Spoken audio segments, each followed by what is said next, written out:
Night ஒரு போராட்டம் அது விவசாயம் வந்து ஆடு இதுதான் உண்மை. ஏன்னா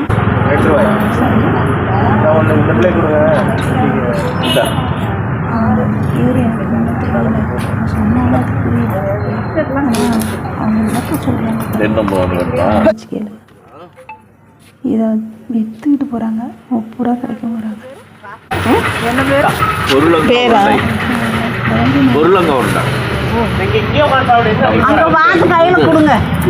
ஸ்கூல்ல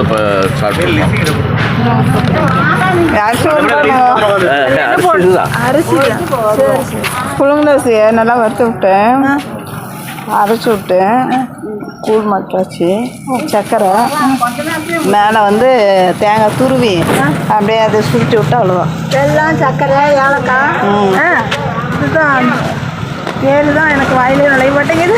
அரிசி உருண்டைன்னு வாங்க, நாங்கள் அரிசி நம்ம கறிக்கின்ற மாதிரி ஆமாம் வேக விட்டோம். ஏலக்காய், சர்க்கரை வெல்லம் எல்லாம் கொட்டி கிண்டி விட்டு காசு வர உருண்டை பிடிச்சி தேங்காய் விட்டு சாப்பிடுவோம்மா.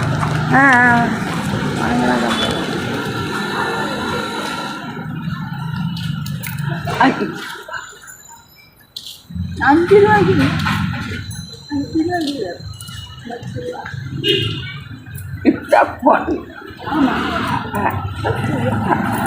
10 ரூபா 5 ரூபாய்க்கு கேட்குதா? எனக்கு 30 ரூபா தான் கிடைக்கும். ஓ, நம்மளால செய்ய முடியாது. அப்புறம் வாங்கிட்டு வர்றதாலே பிள்ளைங்க போட்டு தருவாங்க. ஆஹா, நான் போட்டு தரேன். 30 ரூபா கொடுக்குறது. ஓ, அவங்க போட்டு கொடுக்கறது வைக்கிற கூலி 30 ரூபா.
இவங்க என்ன இங்கே வேலை செய்வாங்களா?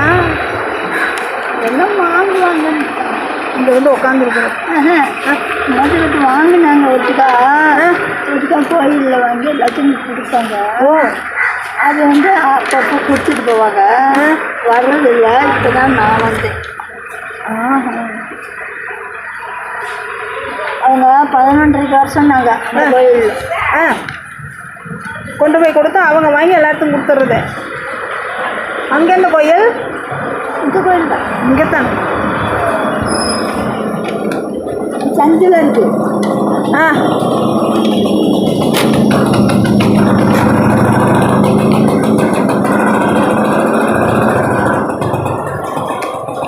இதெல்லாம் பள்ளி ஸ்கூல் போகிற பிள்ளைங்க பேப்பர் எடுத்துக்கிறதா? பழைய பேப்பரு.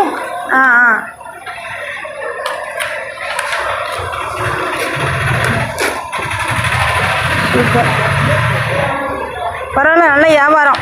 ஏதோ முடிஞ்சு வரலாம், கஷ்டம் இல்லாத வேலை. ஆனால் தூக்கிட்டு வரணுமே. ஆமாங்க, கொஞ்சம் தூக்கிட்டு வரணும், கஷ்டப்பட்டேன். அதுவும் கொஞ்சம் கஷ்டம்தான். எங்கேருந்து தூக்கிட்டு வரீங்க? நாங்கள் நேஷனல் பள்ளிக்கூடத்துலேருந்து தூக்கிட்டு வரதா? ஆட்டோவிலையா? சரி, எனக்கு 10 ரூபாய்க்கு கொடுங்க.